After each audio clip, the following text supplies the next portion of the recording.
بسم اللہ الرحمن الرحیم۔ آج ہم مشکل الفاظ اور وقف کے بارے میں بیان کریں گے کہ ہم مشکل الفاظ کیسے پڑھیں گے اور وقف کیسے کریں گے۔ اس سے پہلے بھی ہم نے چند ویڈیوز میں ہم نے یہ بتایا ہے کہ ہم مشکل الفاظ اور وقف کا طریقہ بتائیں گے کہ ہم مشکل الفاظ کیسے پڑھیں گے اور وقف کیسے کریں گے اور علامات وقف کا مطلب کیا ہے۔ آج ہم 3 یا 4 الفاظ پڑھیں گے۔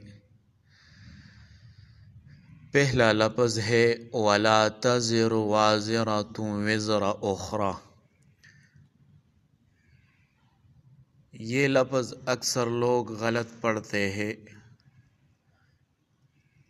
تو ہم یہ لفظ پڑھتے ہیں اس طرح وَلَا تَزِرُ وَازِرَةٌ وِزْرَ أُخْرَى۔ اخرى پر ہم جب وقف کریں گے تو اس طرح وقف کریں گے اخرى، وَلَا تَزِرُ وَازِرَةٌ وِزْرَ أُخْرَى۔ دوسرا لفظ ہے وَأَسَرُّوا النَّجْوَىٰ۔ نجوہ پر ہم وقف کیسے کریں گے نجوہ، وَأَسَرُّوا النَّجْوَىٰ۔ یہ لفظ اس طرح پڑھیں گے اور وقف بھی اس طرح کریں گے وَأَسَرُّوا النَّجْوَىٰ، اس طرح۔ تیسرا لفظ مَا يَشَاءُ، وقف ہم اس طرح کریں گے مَا يَشَاءُ، مَا يَشَاءُ۔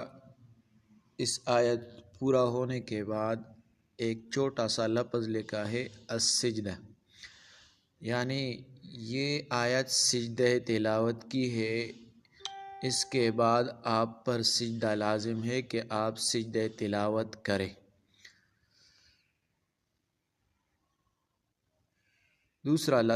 تیسرا لفظ یہ مشکل لفظ ہے، یہ ہم کیسے پڑھیں گے؟ یہ لفظ اکثر لوگ غلط پڑھتے ہیں۔ یہ چھوٹا سا نون جو آیا ہے یہ ہم بعد والے لفظ کے ساتھ لگائیں گے۔ کیسے لگائیں گے؟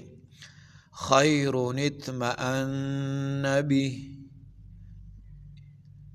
یہاں بھی پر ہم جب وقف کریں گے بہ پڑھیں گے خیر اطمأن بہ، خیر اطمأن بہ۔ چوتھا لفظ فتنۃ انقلب، فتنۃ انقلب۔